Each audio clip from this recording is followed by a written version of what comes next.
The journey is on a quest, and we're here with Jim Ronquest is who we're with today. If you guys don't know anything about duck calling, we're going to learn a lot. We're going to learn some stuff about labs and Drake Waterfowl. That's who Jim works for. And we're just going to have a good time talking about ducks and dogs. That's what we're going to do today. So, Jim, I'm going to let you introduce yourself because, man, that list of accolades is pretty long, and I'll let you hit on the hot topics that you want to put in there. So have at it. Man, the only reason it's long is because you associate yourself with good people. But you got my name spelled right, Jim Ronquest. I'm the Vice President of Development for Drake Waterfowl and the Hunter Trading Company family of brands. It gives me an opportunity to do a lot of good stuff. In the past, many years, I was the producer co-host of RNTV that airs on the Sportsman channel. I think they're still airing this year, which is a cool deal. Good job for the boys at RNT.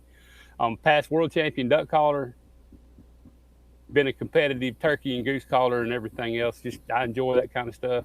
I'm a AKC certified field trial judge and a large fan and proponent of working Labrador retrievers. Judged a couple Super Retriever Series events and one of their Grand Crown Championships. It's kind of funny. People will ask, well, man, you do all this judging. Do you do any handling? Well, I get to handle a lot during hunting situations from October through the end of duck season. And to their point, I've been there enough to know what it's like to be on the line, but it's always different being behind the line than being on the line. So I have great respect for all the different dog games, and I just enjoy dogs, whether it be retrieving a coon, reporting a covey of birds, or fetching a duck. I like good dogs. Yeah, and I got to ask you a question. So you do the national turkey calling competition too? No, I don't. I did it one time, but I don't participate in that. Them guys are really good. I just like to go watch them. Yeah, I heard. I had J.R. Lanham on here a while back. Of course, he's won it 6 times. He's not won the one. He's placed second at the National Wild Turkey Federation. And, man, that's high on his to-do list. And, yeah, I'm an avid – I love the spring turkey hunt. I love it. It's one of my second favorite things to do besides chase the dogs. It's my other passion. Ducks and turkeys are my thing. I'm also on the founding board of an organization called Turkeys for Tomorrow. Mm-hmm. So I'm part of the board there, and everybody asks me, well, Jimbo, would you rather duck hunt or turkey hunt? I don't have to answer that question. So thankfully, I don't have to. Yeah. Well, it's not in the same season, so you're lucky, right? That's right. You quit duck hunting the end of January, and you've got a month and a half to heal up and get ready to start turkey season. So that's all good. Then that gets you, if you turkey hunt much, that'll get you to the late spring and early summer. Now we're just waiting on duck season again. Right. And so it comes in October? Well, some parts of the country, in Canada, it'll come in first week in September. Mm-hmm. In the U.S. prairies, northern tier states will start, I think it's closest to September 20th, something like that, is about when, like North Dakota and Montana, mm-hmm. and they'll start. Nice. Well, so tell me how you got into were you born and raised in Arkansas? What got you into the duck hunting and then the duck calling? What led you down that path? Man, that's a great question. I was fortunate, Mr. Heath, to grow up in a very outdoorsy home. My parents loved outdoors. My brother and sister and I were raised in it. You had 2 choices, either love it or hate it. I've come from the Missouri Ozarks originally. My dad and his dad, my granddad on dad's side, they trained bird dogs for folks. Kind of hobbyist bird dog trainers, but at a pretty high level. They trained for, as I understand, people that played for the early days of the St. Louis Cardinals and whatnot. So been around dogs my whole life and hunting. And Dad worked for a large construction company. So what would happen about every 3 to 5 years, he'd get transferred from this job to that job. So you just have to pick up and move. So, man, you hear a lot of people say, oh, I don't want to move kid during school years. There's probably a lot of truth to that, but we just up and went when we up and went. So I think one year I went through like 5 different schools. But we moved from like Missouri to Kentucky, Tennessee, Missouri, and then Arkansas. And I've been here longer than I've been anywhere. This is home. This is where I've been. Kind of like Mom said, home's where you hang your hat. But this is where I've been longer than anywhere. And then growing up in a hunting family, Dad liked to bird hunt and duck hunt. You know, Western Kentucky, Southern Illinois, Northwest Tennessee, Northeast Arkansas all kind of come together right there. You know, some of the finest duck and goose hunting in the world, and just kind of grew up around that and being a part of it. And you know, guys that my dad worked with liked to duck hunt and bird hunt, coon hunt, and you know, I'd just go with them and learn from them. And I got into calling, and it's driving my folks crazy, messing around with duck calls. They was little short, fat kids. So they put them on top of the gun cabinet where I couldn't reach them. So I kind of can't do it anymore. I learned how I could call ducks with my hand one time, and I could natural voice call geese. And they had finally said, we can't cut his arm or his head off, so let him have his calls back. So that led me to where I am today. So thankfully I got to play with them. You know, it all come back to when I was in high school at the Cheatham County High School near Ashland City, Tennessee. I was in ag class my sophomore year, and there's a sign hung up there, and it read something to the effect, I don't remember it word for word, but something to the effect of, find something you like to do well enough you would do it for nothing, and become proficient enough that maybe somebody will pay you for it. Mm-hmm. So I'm not sure that I have been proficient enough, but I've at least fertilized some folks into doing that, so we're doing well. That's right. There's a reel floating around talking about that it says, you know, what your dad says, if you can find something you love to do and do it every day, you don't have to work. So I get it. Yeah. So you talked about coon hunt. Did you coon hunt any back in then, or was it just? I did. I don't anymore. I got a good friend here at home, retired Arkansas Game and Fish law enforcement officer, Randy Rhodes. I always check in with Randy to hear how he's doing. He gets after, you know, chasing them walker dogs a bunch. But one of my dear friends growing up was a mentor of mine, a good friend of my dad's, taught me a lot about duck hunting. He also was a coon hunter, and he had a couple really nice dogs, so I enjoyed going with him quite a bit and listening to dogs run. But personally, I don't have a hand. Right. I could see me at some point in time in my life having a couple out here, but as of right now, no. So if you get them walker dogs that you have to go yonder, you have to get you a boat with the boots to go with it. Go chase them scoundrels. Man, these boys around here, that's exactly what they do. Yeah, I can give every breed a hard time because I've owned them all, and I've got most of my dogs are Walker mix now, but I've put a little bit of slow down in mine. I don't enjoy walking to the top of these mountains and having to get the dogs off a tree much anymore. Or get way deep in the swamp here.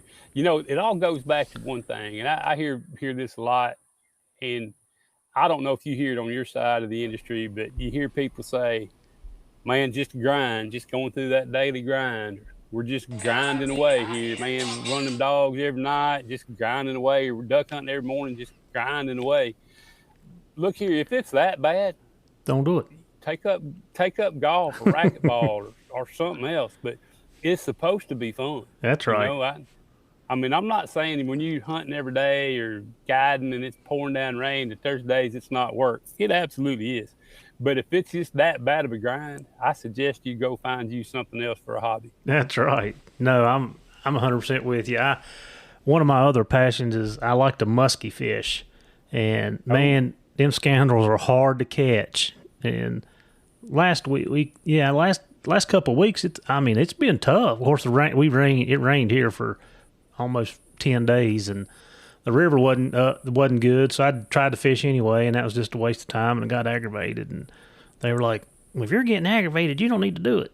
And I was like, yeah, you're right. So I took 2 days off, the river come down, and the first day I was out, I ended up getting one in the boat. So I was like, yeah, now we're back on track.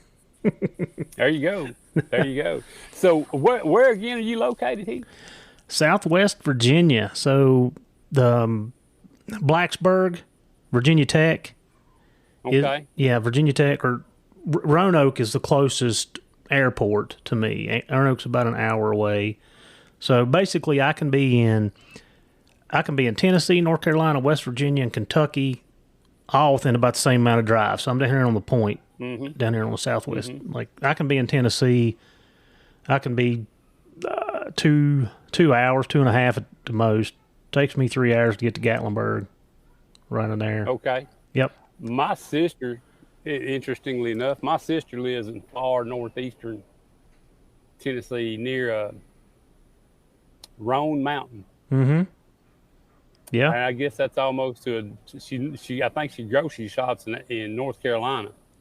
So I don't know my way around a lot over in that part of the world. I hadn't been there much. So yeah, that would be towards what is that, Washington, or I don't know all the counties down in that area, but yeah, she can drive right across to Boone, North Carolina. That's right across the line. I think that's Mm-hmm. Yes. Yeah. Well, let's talk a little dogs. What Man, I'm in, buddy. I know you and I had a pretty good conversation the other day. We was like, wait, just save it. There's too much good stuff here. Well, first Right. let's touch on you bred Charlie, your female, Mm-hmm. to a pretty good male, and you got a litter of puppies. And how old are them pups now? They are 10 weeks old. They just been getting the new homes for a little over a week, and just got reports from everybody over the weekend. Sounds like they're all doing great. They're all swimming and chasing tennis balls and pigeons, and just doing excellent. Well, so has this dog won any? You told me that you'd won several world champions. Let's talk. Or Yeah, so not championships. world. So Charlie. So there's in the retriever world.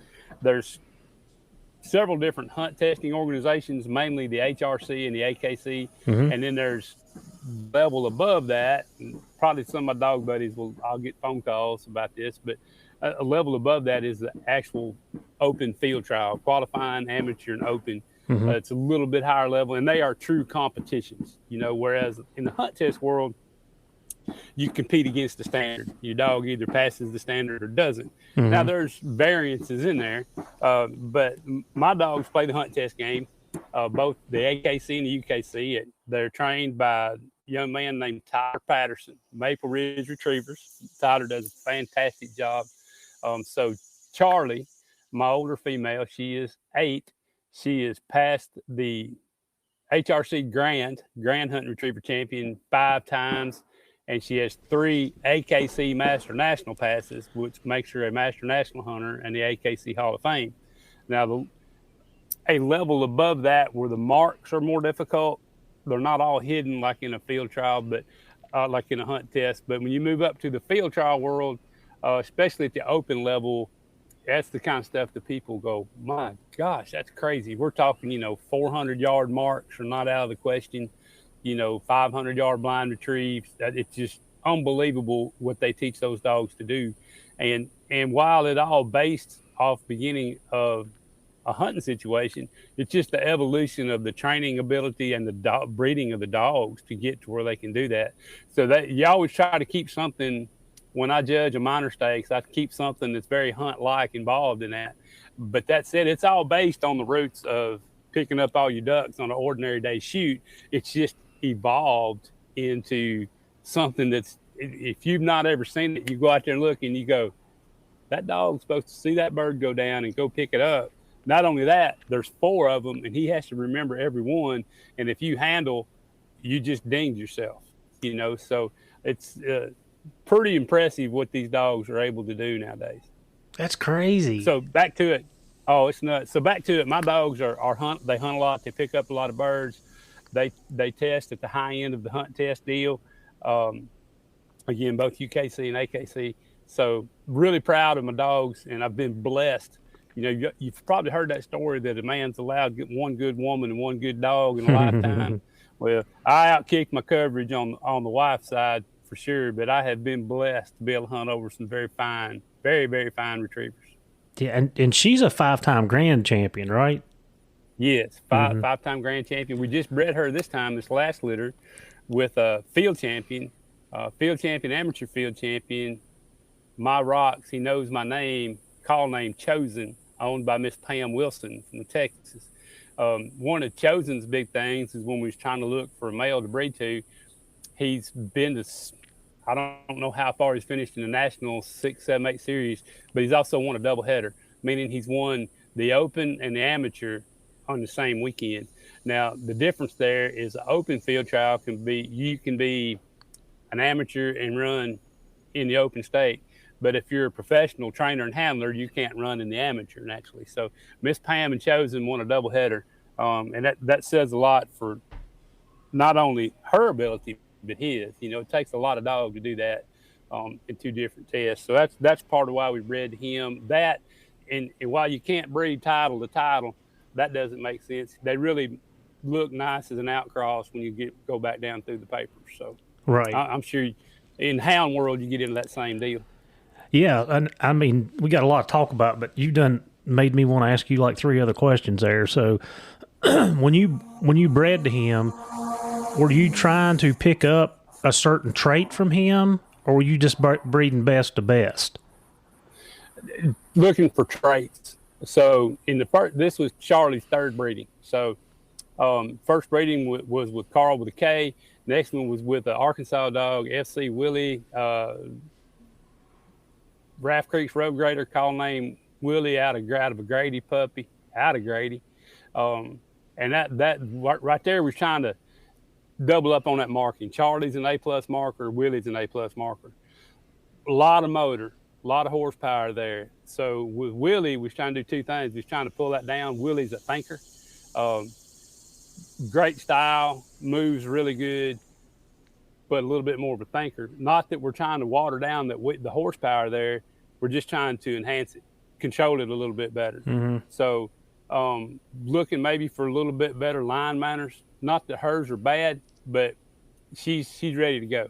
So trying to get a dog that's steady, wanting to watch. I'm gonna try to blow up another stereotype. You hear people talk about, man, them field trial. You'll hear people say this quote, "Man, them field trial dogs are wild. They're bouncing off the walls.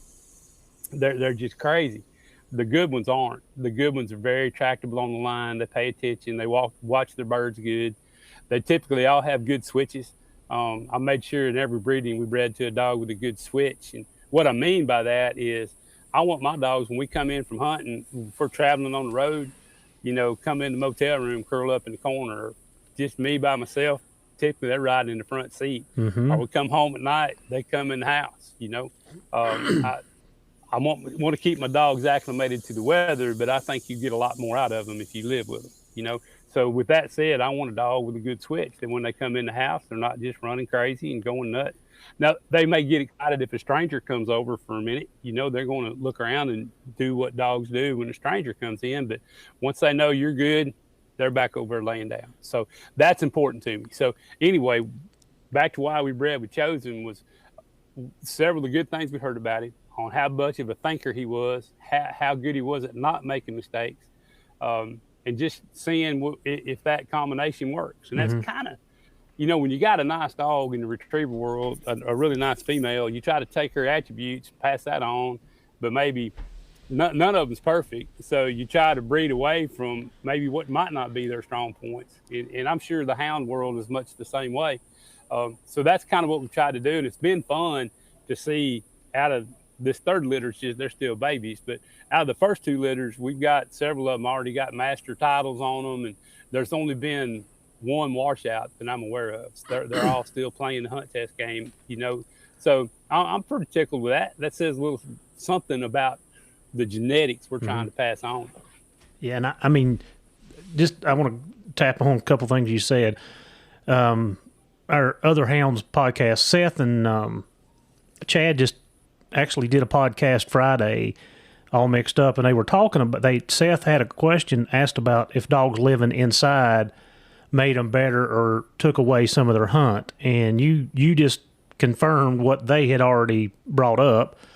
I'm a big proponent of it too. My dogs are inside with me at some point in time. I've got so many I can't have them all inside, but I've raised several of my hounds right here in the kitchen. They're crated. Yep. I like to do the hands-on. That's what you just said. And I talked to some of the GRHRCH guys, the German Short-Hair Pointer guys, and that was one of the big things why they like the Dirch dogs is because they're like a light switch. When you put them out in the field, go, go, go, go, go. And when you bring them in, it's like they shut off. And so you're kind of tapping into some of the stuff that we talk about regularly, and and even in the police dog world. My second dog was a Belgian Malinois, Mally, and he was like a rat on acid 24/7, completely jacked and wore himself out all the time. If you rode him around the car for 12 hours and you had to jump out and do a track on somebody at 8-10 hours in, most time he was gassed 500 yards into it because he didn't lay down. He wouldn't shut down. And my Dutchie that I have now, my Dutchie is like a light. You don't even know he's in the car. But you open that door and you hook that lead strap to him, it's like go time. So, man, I really like what you're saying, and I see it. Like, that's stuff that I believe in myself. It just makes the whole experience better, doesn't it? Yes, it just everything about it's better. And I think a lot of it goes back to socializing those dogs. And you from the canine side of things, tactical canines, it's even more important for those dogs to be socialized because all the different people they're around and learning how to separate threat from non-threat have to be around a lot of different people. So I was telling you on the phone the other day, one of my best dog friends, a guy named John Landis, who would really be the guy you need sitting in my seat right now.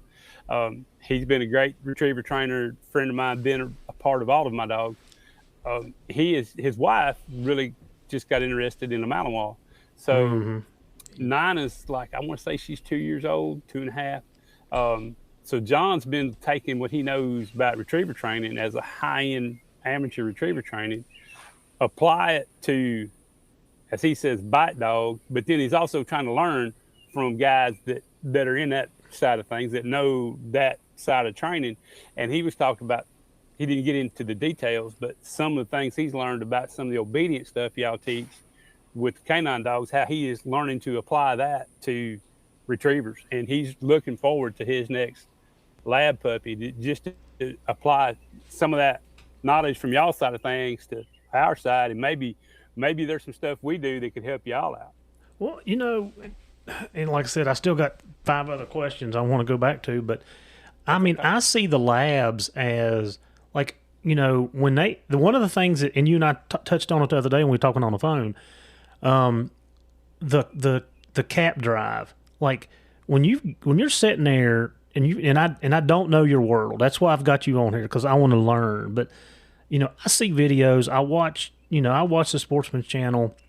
But those dogs are sitting in a blind with you guys, and y'all knock out a few birds, whatever, and that dog has to hold until you tell him to go. And for us in the law enforcement side of it, most of our dogs are so jacked up that.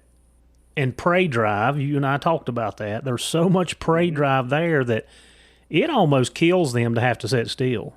And I see the control that you guys have. I think it's wonderful, and I think that more people should learn how to control that or have their dogs. And I'll tell you a quick one, and we'll move on. So years ago, when I was hunting by myself a lot, I had a couple dogs that I could just put on a double coupler. I don't lead my dogs much in the woods. Put them on a double coupler, and I could actually undo the double coupler, and I could have dogs go in and strike and start opening, and then tell the dogs when I wanted them to go, I could say, okay, go, and they would go, and I could hold the other dog back until I told it to go. Now, here we are 15 years later, and I definitely don't have that. But I was thinking about it actually the other day, is I'm getting back to that. I'm getting back to where I don't have to lead my dogs. They're going to walk with me, and whatever excitement's going on, I want to have enough control on them to say, okay, hang on just a second, and when Dad says you can go join the fun. And, I see that with your world. Mm-hmm. So that's why it's really important to train on honoring and steadiness training. You can overdo it and you can underdo it, but there's several different training philosophies there. Some people will, just throw marks, really enhance that prey drive, and then start working it backwards from there. Other folks go the other way, steady, steady, steady, steady, and then start building the prey drive later. Both sides seem to come up with about the same outcome, and a lot of it's that prey drive, which I mentioned with Charlie and Tiny. They've got a lot of prey drive, so steadiness is a big part of it. So there's a lot of times I won't let them get every retrieve. Let them understand that they're not going to get them all. They got to sit there until they're told. Go means go, but sit means sit. Right. Sit means sit there until we say go. Now let me be honest here. My dogs will break on occasion, and once they learn that if I'm hunting instead of handling, and they see that I'm shooting, they know I'm holding on that gun and pay attention to shooting. I'm not paying attention to them. They're like, we're gonna get one over on old Pop. They will definitely do that, but. At the same time, you can get on them and they know they've did it, And a lot of it in the duck hunting deal is safety. Last thing I want is my dog to get shot. God forbid, how would a guest hunter feel if they accidentally shot your dog? And I'm pretty close to my dogs. I had a story, I tell you, backing up to one of my first master hunter dogs, a little female named Katie, her and Charlie, I don't know if they hated them or loved them. I don't know which. But Katie had lots of go. I mean, we leaned on that little dog every day. And I tell folks in the morning, guiding, especially if it's a new group of folks, I'd give my guide speech in the morning. I'd say, all right, guys, look here, we want to have a good time. I'll call the shot, keep your safety on till the shot is called, shoot your lane, 10 to 2, just going through all that, just kind of a safety reminder for everybody. And then I can get really serious. Or serious as I could and say, all right, look here, guys, that little dog right here, y'all need to know something. If you shoot that dog, this is what's going to happen. I'm fixing to shoot you, cut you up in a million pieces and put you out here in the swamp. And ain't nobody going to find you at all. And what you really don't know, if you shoot me, that little dog knows how to shoot you too. Keep quiet. People say, man, them rednecks, I bet he's not lying. But anyway, they'll get loose. They like it. That you always trying for steadiness, but the ones that really got a lot of go, they're eventually going to break on you. You're going to have to reinforce that somehow or another. But you constantly teach it. So talking with Tyler the other day, we were talking about Tiny and getting ready he's going to the Grand this fall and hopefully the Master National. And the Grand is probably, I'll probably get a phone call on this too, is more about steadiness and control than it is necessarily marking or handling. Not saying that the marks are all easy. They are not. There's some tough marks in there and there's some tough blinds, but it's more about control. Whereas the AKC Master National is probably a little bit more technical, but not as much on control. So, but you're still training for the same basics. Yeah. So set means set until I tell you to go. When I say go, you go. Right. And I want to, this is one of the questions I want to go back. Because you said that the two dog, one that Charlie and one of the other dogs was like an A+ marker. Can you explain that to me? I think I know what it means, but can you explain that to me, and just in case our listeners don't know what you're talking about? Yes, very good question. So when you're talking to a retriever guy, especially a competitive retriever guy or into dogs, if they say this dog's a A+ marker or this dog's a fair marker but runs really good blinds, a good marking dog is a dog when they come to the line, sit down, they can see the birds really good and they know where they're at. They run out there and you're looking for them to go front foot them or put a really tight, short, quick hunt on in the area of the fall and come back. A dog that's not as good as marker may know the general area and run out there and hunt a bigger, wider circle, but might not have been as confident in knowing where that bird was. Typically what happens, you get out of balance. A lot of times dogs that are really A+ markers don't handle well because they're very independent. They already think they know where they're going, they know what they're doing, and it's just kind of that kind of type A personality. There's a lot of self-assuredness. So the balance there is a dog that's a really good marker, but will take good directions from its handler. And when you blow a sit whistle, you're running a blind retrieve, and you send your dog on the line, they get the picture, dead bird, back, and they're running that line to get off line, tweet. You need a left-handed back to get that cast, you know, and they take it. Whereas sometimes that really good marking, independent, self-assured dog was like, no, I know where I'm going. I'm going to blow him off. So that's where you're looking for that balance, you know. But in all of them, marking is of primary importance. So if you weigh, at least in my mind, especially the AKC world, marking is of primary importance. There's more, you put more weight to marking than you do handling. Yet when you read the opening paragraph for what they call a non-slip retriever trial, non-slip means steady, you know, doesn't slip at the line. And it's something about a dog that marks the area of the fall, moves at a good rate to not unduly disrupt too much cover, will take directions from its handler, and will pursue a strong cripple, is considered a sound companion in the field, or something to that effect. And when you look at those attributes, marks the area of the fall, moves at a good pace to hurry up and get there and get back. We may have another bunch of ducks here coming. Doesn't disturb too much cover if you're a pheasant guy back. But when they have to handle, take directions from its handler as needed, and will pursue a strong cripple, meaning has good hunt skills and will pursue the bird, good nose, good eyes, and will pursue the cripple. When you add those things up, that's what makes a good duck dog. That's all any of us want. When you go duck hunting every day, that's all any of us want. And to be honest with you, when I'm hunting, I just assume not ever have to blow a whistle and handle. I want the dog to know where they're going. So an independent, self-assured thinking dog suits me well. And you said that earlier, you said that like there was like 4 ducks that the dog had to retrieve. Like how do they remember?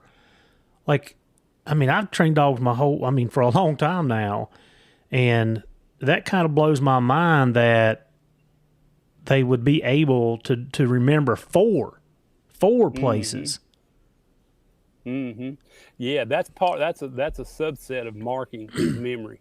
So we look for dogs with good memories, and it's amazing the kind of memories that they have once you start seeing it and maybe training for it. And I bet you'll really see it in your canine, your tactical dogs, police dogs. I bet you see it a lot there. But yeah, like so at the Grand or the Master, there's a triple with a blind, and when you step up into the open, all that stuff, there'll always be a quad in there somewhere, 4 birds, and sometimes at the hunt test level there'll be 4 birds. But I've been on hunts where there was 8, 9, and 10 birds down, and you can always tell when the dog is remembering. They'll come back looking over their shoulder, looking, where's that next one at? Where's that next one? You just keep sending them, and then you may have to handle from there. But I've had dogs remember birds like a bird they missed in the morning, early morning. They'll be looking around, and then later that morning they'll go back to the area that fall and look for that bird. Cool little story here, and I hope I ain't taking up too much of your time. Absolutely not. If I am, let me know. No. But this is a fun story. So I get a lot of people ask me, says, "Man, Jimbo, what's your favorite retrieve?" And all of my dogs have made. I've had some really cool ones, and as I think back, there's some that tie. That there's some equals here, but one of the Katie dog I was telling you about, here's a perfect one. We was hunting old dead timber break over here on the east side of White River, and we'd had a fair morning, and she was a good cripple dog, man. If I had to go find a duck with $1 million duck band on it, I would dig her up and blow hot air up here and see if I could get her back up and running again. So we was hunting that morning, and we shot into a bunch of ducks, and I sent her. She had a big chase with a mallard hen that was kind of front and left of the blind, or facing out that way. And started getting up in the morning, the hunt was slowing down, and old Katie kept looking over at there's an old stump or some grass right in there. And she just kept looking over there, and she kept looking over there. And I had kind of scolded her earlier. I said, "Man, you let that duck beat you? Katie, I can't believe you let that duck beat you." And she kept looking over there. So finally, I just put my hand over that bird back. And she run over there and went swimming around and looking and smelling on that water. And I seen her kind of, it's pretty shallow, really muddy. She sat back on her haunches a little bit. And she's taking them front paws, and she was digging down in that water. And as soon as she stick her head down, and she come pulled up that mallard hen with a bunch of weeds and mud around her, and come back with it. And I probably would have never believed that story had I not been there to see it. And it's absolutely what she did. And it was so cool that, one, she remembered that bird, and two, she just went over there and started feeling for it, and she found it, and she stuck her head in there and dug it up. That's crazy. You can't teach that. No. You know, that's just in it. No, that's the cool stuff right there. That's phenomenal. Like, that's amazing is what that is. It makes you want to go see them do it again. You know, it's so fun when you got a young dog, it's showing promise, and they'll go do something like that. And you're like, gosh, that's cool. You know? Well, and you think, I tested a couple dogs last year for cadaver, and one of the tests is water, and it's so neat. And both of these dogs were labs, coincidentally, and it was so awesome to watch those dogs. We put them on the front of the boat, and they just kind of, you know, they'd stand there and they'd be working side, kind of like us rigging dogs on a truck. You know, they would be standing there, and then they would do, you know, whatever they were trained to do for their indication. And sure enough, then they would find the scent underneath the water. They had dropped anchors with the odor down on it. But it's phenomenal. So what you're saying, like the dogs have so many amazing abilities that a lot of times people just take for granted or don't process how special they are, really. Mm-hmm. It's, you know, it's cool. One, you talked about memory. She remembered that bird there. And look, that was, I don't know how many birds we shot after she lost that one. You know, it was a pretty fair hunt. So she remembered that bird was down and went back there. Not only did she remember the area of the fall, she dug it out of there. You know, that was cool. Mm-hmm. So the Journey on Houndsman XP has teamed up with One TDC. This dual-action support for oral health and mobility in our dogs. This unique supplement is so effective that it is recommended by top veterinarian experts worldwide to maintain and improve our dog's health in 4 different areas. Their oral health, hips, joints, and muscles, skin, coat, energy, and recovery. Guys, I've been using this product for the last 6 months, and it has been a game changer for me. If you're looking for something to help with the overall health of your dog, go to worksowell.com and give this product a try. It is highly recommended by Houndsman XP here on The Journey.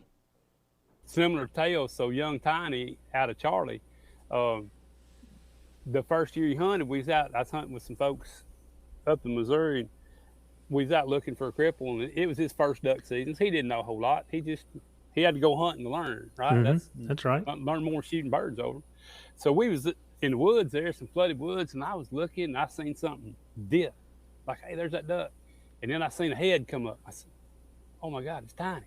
And then I seen him get up, and he stuck his head up in the air, and he got him a big old breath of air and stuck his head back down in the water. I was like, oh my God, please don't try to smell. Please don't try to sniff. Or not, you know, I'm scared to death.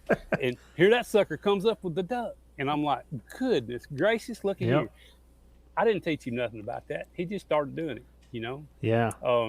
I watched his mama track them on the water, be on the water with their nose right on the water, and track them and be gone for 30, 45 minutes and come back with a cripple. Now, that's the kind of stuff you can't teach. As trainers and judges and all that, we're looking for all those other attributes that makes a good dog a good dog. But in the end, that's the kind of stuff right there that we're all looking to get. You know, it don't matter what kind of dog you have. It don't matter. When you have dogs that work like that and you see that stuff, it sets them apart. Like, it's phenomenal. You know, you're seeing dogs do stuff in your world that most pet owners never know about. They don't have a clue. And then, you know, us in the hunting world, you know, we see dogs do so many amazing things. And then, you know, what got me into the canine world was because I hunted and tracking. You know, tracking people that's what I love to do.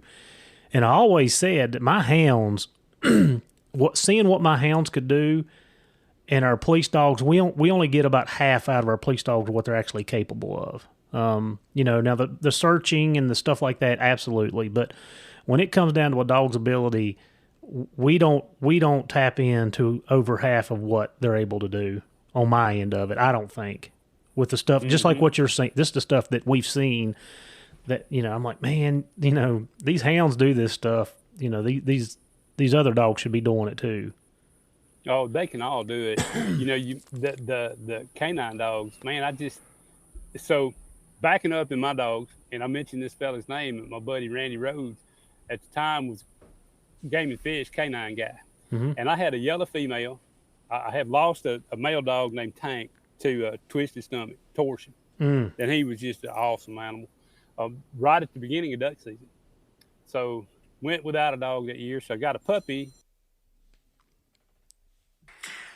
Do you like to be outside like I do? Hunting, fishing, hiking? If so, onX is the app for you. I've been a loyal onX user for years. It's the one app that I can honestly say I use daily. While hunting, I know where I'm at all times. I mark trails, bedding areas, feeding areas, and the list goes on. In my travels, I use it to pre-scout all the new places that I am blessed to hunt. Last year while hiking Yellowstone, I used onX to map out the trails and know the difficulty of each one. And here's a secret. I mark all of my favorite fishing spots on onX. It's been a game changer for me at work. I've used it multiple times to get in touch with property owners. onX has so many great features and tools, you can literally use it in your everyday life. It is by far the best mapping app on the market. And hey, it's approved by yours truly at Houndsman XP. So when you go to subscribe to onX, use our code HXP20 and get you a discount. So get your journey started with onX and know where you stand. Anyway, I got a puppy, a yellow puppy from a buddy of mine the next year from Ira McCauley. Her name was, there it is. Her name was Molly. She's a little yellow dog. And anyway, I had her with a buddy of mine training, and she just wasn't going to make it. So Randy and them were looking for some dogs for Game and Fish, and for that kind of stuff, for finding people and like evidence, and you can explain that stuff better than I can. Mm-hmm. So he said, "Would she chase a tennis ball?" I said, "Oh heck yeah, she would chase the heck out of a tennis ball." So he come over. So anyway, Molly went to work for Arkansas Game Fish. She had her own badge, she had her own picture, she had everything. Good looking little yellow dog.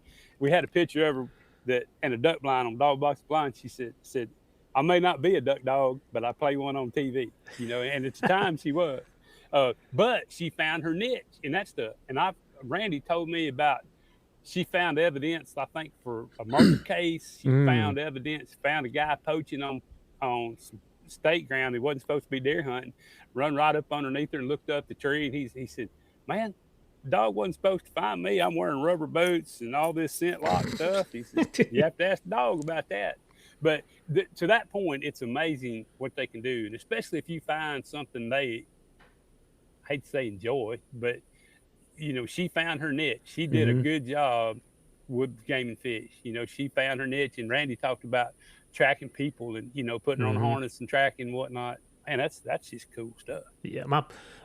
So my dad used to raise labs, but we didn't duck hunt. He just loved labs. And, I've had a bunch through my life. And then my first police dog was a yellow lab, big old lab, like 80-pound, big lab. And, of course I only done tracking and narcotics with him, but there's always been like I guess from my childhood growing up when Dad had them, and, I've always liked them. And we just replaced one of our dogs that retired, and the couple of guys that I was looking at dogs from, they asked me what I wanted, and I'm like, well, I don't care. Like, we're just going to put narcotics and tracking on it, so I don't care. I said, but if you come across a good lab, I'd be more inclined. A lot of our guys are getting the German short hair pointers right now, but we ended up getting a Malley because that's what was available. And he's all put together and done what he's supposed to. Well, he tested out well, so we ended up putting narcotics on him and got him going. But yeah, the lab is not like, I like them. I've always liked them. And like I said, I've never hunted one because I don't have anywhere to do that here. But I want to go back and ask a question off of your pups, because you're doing some testing techniques, some of the stuff that we use, and you talk about chasing a tennis ball. What are some other things when you're sorting through these pups? And how old were they when you sent them on their way? 8, 10 weeks? 7 weeks. 7 weeks. Yeah. So try to get as close to that day. Somebody wrote a big study about that day 49, or 7th week. The 49th day is a big time, but somewhere 6.5 to 7 to 8 is when I try to make sure they're going to new home. Yeah. So at that age, what is there certain things you're looking for, or is it at that point for you guys? Is it just reach down, pick one out, and hope it works out?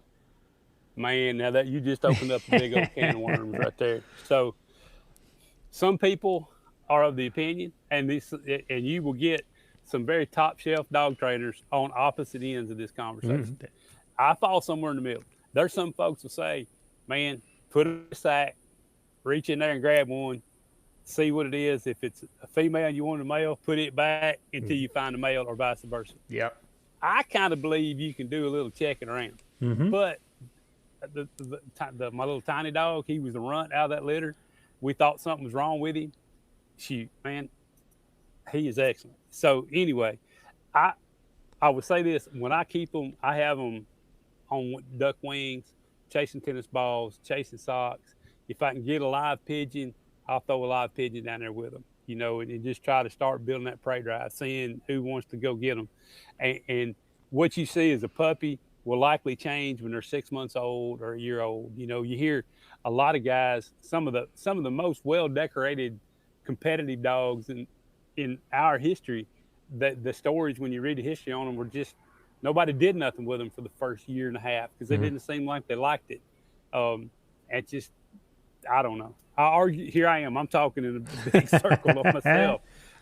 I like to see who's doing what as a puppy myself. Again, chasing the tennis ball, chasing the duck wing. If you got a live pigeon, and really all I'm seeing there is if they show interest. Natural instinct. Yep. Natural instinct. And if I can, if the water's warm enough, I'll wade out the pond, see if they'll follow me. Get them comfortable with water. But other than that, you never know what you're going to get. It's going to be time and training and socializing. I can't emphasize enough the importance of, if you get you a puppy, I don't care if it's a coonhound puppy, a bird dog puppy, canine tactical puppy, retriever puppy, that little sucker, let it live with you.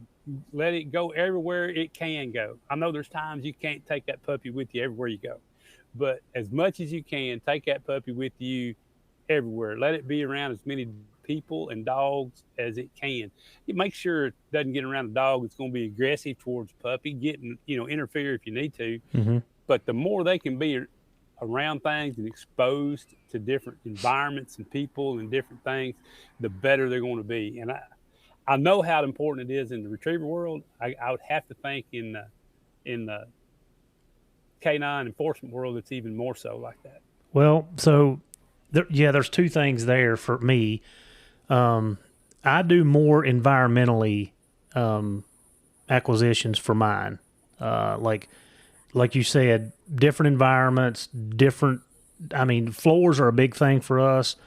A lot of dogs don't like slick floors. A lot of dogs don't like open grate stairs. A lot of dogs don't like to be high on stuff that's unstable. So for me, I'm not necessarily socializing it with people. I'm doing more environmental socializing for me. And I kind of lump that all into everything on socializing. I try to get them walking across different stuff as a puppy, so they're used to it. Like you talk about them open grate stairs, my old dog Tank that I lost, twisted stomach. That sucker was amazing where he'd go and what he'd do. And the two I got now, they scare me because they're not scared of heights and they're not scared of stuff like that. So that scares me for them, because I am. Right. I'm a big wimp. Get me 2 foot off the ground, it's a little wobbly. I'm like, ooh, wait a minute here. But yeah, I want my dogs used to all that, because you see all those kind of different situations in different hunting environments, traveling around the country, different types of duck blinds they got to get into, in and out of boats. The more you can get them acclimated to different textures, if you will, or environments, the better they'll be. Like you mentioned, the slick floors. Man, I've seen it where you could keep a 90-pound Labrador from crossing a silver door threshold. It was a 1/4 inch tall and that wide, because there was a barrier there. Didn't want to get on that slick linoleum. So yeah, I'm all for you on that, and any dog for that matter. Yeah. I would go on to say that a lot of the basics in raising a puppy, regardless of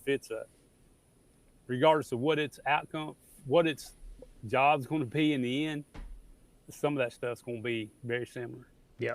And, you know, so you was talking, I've got a litter of pups now. Well, I had a litter on they're coming on 14 weeks. They're not quite. And I've got 3 left, but, you know, I do some of the same things that you're doing with mine is I want to check that prey drive. And again, they're usually 6-8 weeks old when I'm looking at this. So I have what we call a flirt pole. So it's a pole with like your wing on a string kind of thing. It's a leather cloth, and I just move it around, see if the dogs are interested in chasing it, and if, you know, how they want to do that. And I look at that. But one of the things that, and the last couple of litters, is how pups change so much in a short amount of time. One of the strongest pups out of this litter, we call her AJ. And she was a fireball.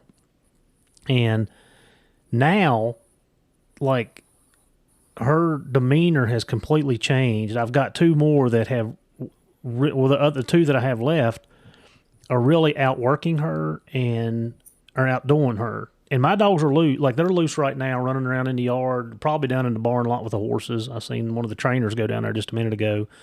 They'll go down there with them and run around the horses and stuff. But, you know, like you said, you stick your hand in the bag and pull it out, because those dogs change so much. She was not afraid of anything, is what you was talking about. And now, loud noises, anything that's out of place, like the lawnmower. The lawnmower yesterday, I mowed yesterday, and normally she wasn't paying attention to it. When I started that thing up and went around the house, like, boom, she circled around to the back of the house, and I'm like, what's wrong with her? The other 2 just laying there like, what are you doing? You're going to have to move so I don't have to mow over you. But right. She changed. She flipped on me, and I'm a little bit concerned about that behavior. I feel like she'll come out of it because she's in good hands. But at the same time, her demeanor has changed big time in 4 weeks.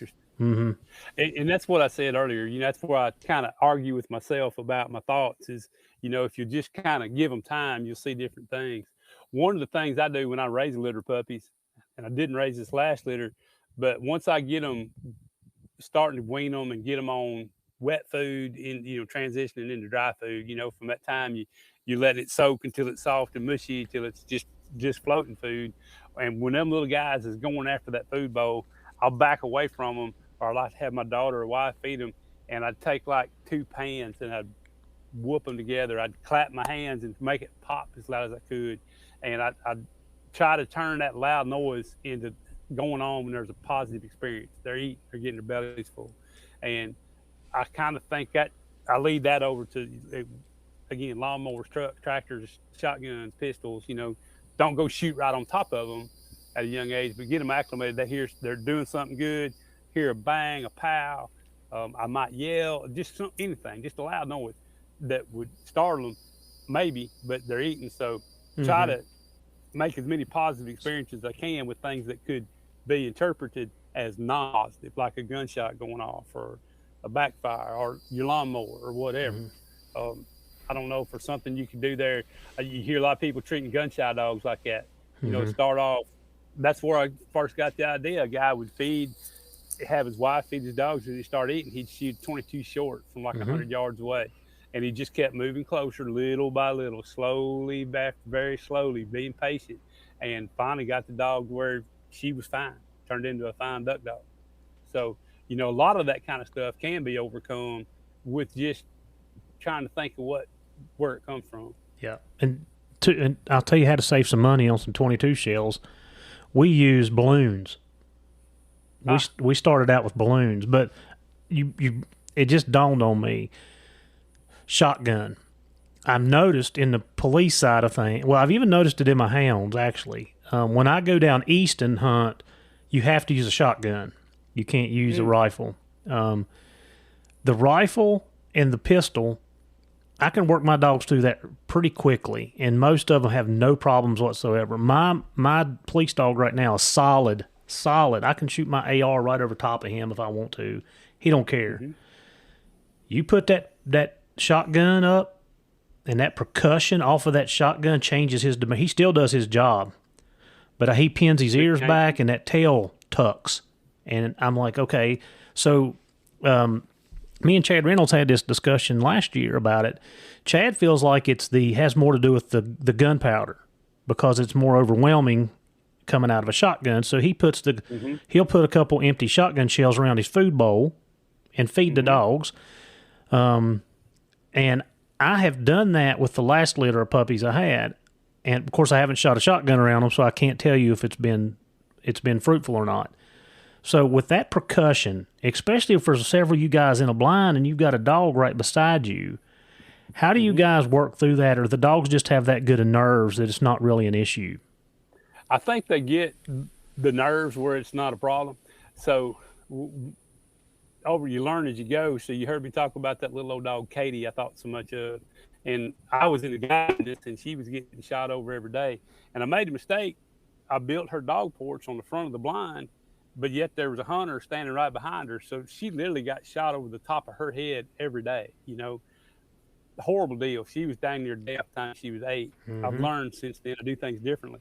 But if you're in a blind or a pit and the dog's next to you, the gun's out front a little bit, but people are always going to be swinging. And I think the prey drive overcomes the nerves there eventually. That said, if it's any way I can, if I'm hunting in the woods or a different setup, I either move my dogs away from the blind or set them behind me a little bit more. Mm-hmm. One, I think they mark better like that, and two, that you're not affecting them as bad with as much noise. But that doesn't bother them at all. The 10 shotguns going off is not yet to be an issue. But all of these dogs, we work hard at acclimating them to loud noises as a puppy.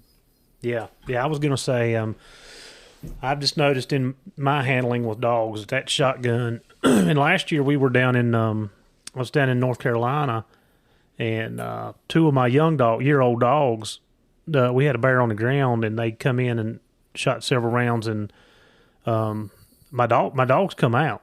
Like when they harvested the animal and they started shooting, they come out. Now they went back in with me and acted fine, but that initial 3 or 4 blasts got them. And of course I've been working on it since then, so hopefully that's not an issue. Mm-hmm. But yeah, I mean, so when y'all are bear hunting and you got a bear on the ground, you go in, are you using your AR for that, or or is the shotgun with the slug? Well, it depends on where we're hunting at. Like for me, hunting at home, I carry a pistol. I just carry a 41 Magnum. Now, if I'm hunting on the coast, most time we're carrying 20 gauges, slugs. I got you. Yeah. Okay. So it depends on where we're hunting. And a lot of times if we have guys that haven't hunted before, whatever, they're carrying I carry an old 30-30 in my truck for whoever needs it, or 243, something of that caliber is usually what it is. Yeah. Mm-hmm. So. No, it's always interesting to learn different things from different parts of the country on what people do. I always enjoy that. Yeah. I like to tell folks, my passions are ducks and turkeys, but I like quail hunt, coon hunt, squirrel hunt. I still like to hunt. I like to hunt. That's right. Do. Yeah. Yeah. I like to hunt. Yeah. So I always like to ask about that. Well, Jim, before we wrap this up, what do you want? What would you like to tell people about the labs and the retrieving world? Training tips or tricks or something that stands out to you. What would you pass on to us? I kind of hit on a couple of them there a few minutes ago, but one, let them be your buddy. Don't try to force them into anything, man. Labradors, all the retriever breeds are great dogs. I just happen to be a lab guy. Goldens, Chesapeakes, they're all great. A lot of people hunting with Boykins, they're pretty cool. There's a lot of cool dogs out there. Find a dog that you like and let it be your friend. Be its buddy. Let him be your friend and you be his friend, and treat him as such. Sure, they got to be acclimated cold and hot, and they got to get toughened up and in good physical condition. But at the same time, it's okay for them to ride in the front seat of the truck or come in the house. That socializing in early life, I think, goes such a long way into the dog at the end.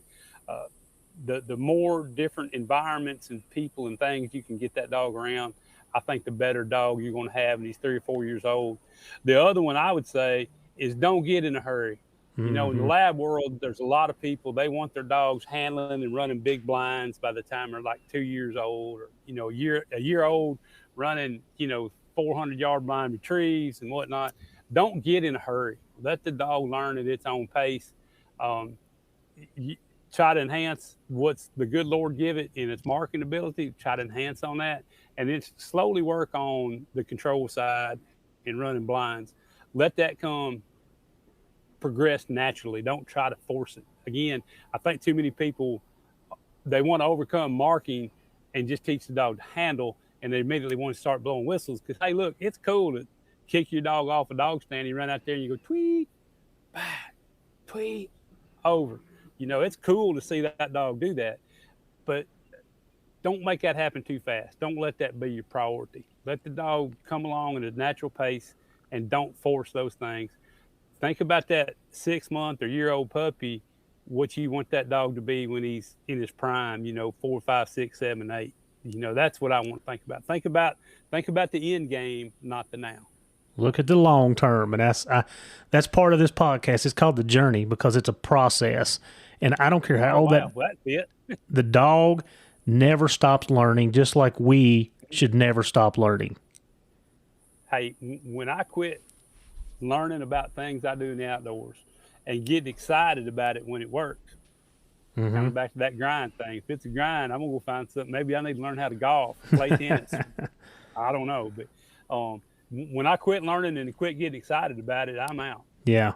And I think it's what, like I'm always trying to learn how to do something better or different or tweak something. And that's what makes it, that's one of the things that makes it so fun for me is, there's 1,000 ways to train a dog.